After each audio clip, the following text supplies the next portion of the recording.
The drive to increase the personal income tax allowance to £20,000 annually has hit a new peak, as more than 215,000 individuals have now backed the petition as of Saturday afternoon. Launched by Alan David Frost on the Parliament website, the campaign has gained considerable backing. The petition urges the government to hike the threshold for taxable income from the present £12,750 to an ambitious £20,000 per annum. The House of Commons will now debate the petition on May 12. Once a petition on Parliament.uk garners more than 100,000 signatures, it must be considered for a parliamentary debate. Additionally, the government is obliged to issue a response after 10,000 signatures are reached. The text of the petition states, "Raise the income tax personal allowance from £12,570 to £20,000. We think this would help low earners to get off benefits and allow pensioners a decent income. We think it is abhorrent to tax pensioners on their state pension when it is over the personal allowance. We also think raising the personal allowance would lift many low earners out of benefits and inject more cash into the economy, creating growth."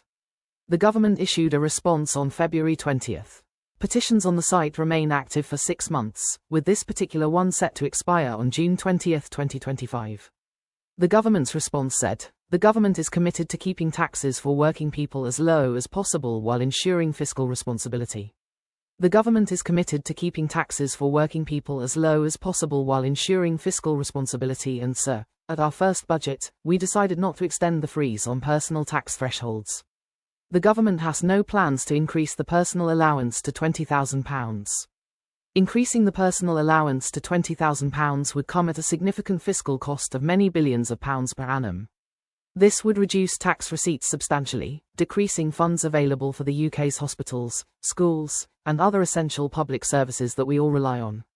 It would also undermine the work the Chancellor has done to restore fiscal responsibility and economic stability, which are critical to getting our economy growing and keeping taxes, inflation, and mortgages as low as possible. The government keeps all taxes under review as part of the policy-making process. The Chancellor will announce any changes to the tax system at fiscal events in the usual way. Chancellor Rachel Reeves is set to deliver her spring statement, often referred to as a mini-budget, this week on Wednesday, March 26. Her latest tax and spending plans will be unveiled following the comprehensive budget presented last October. The petition and the government's full response can be accessed online.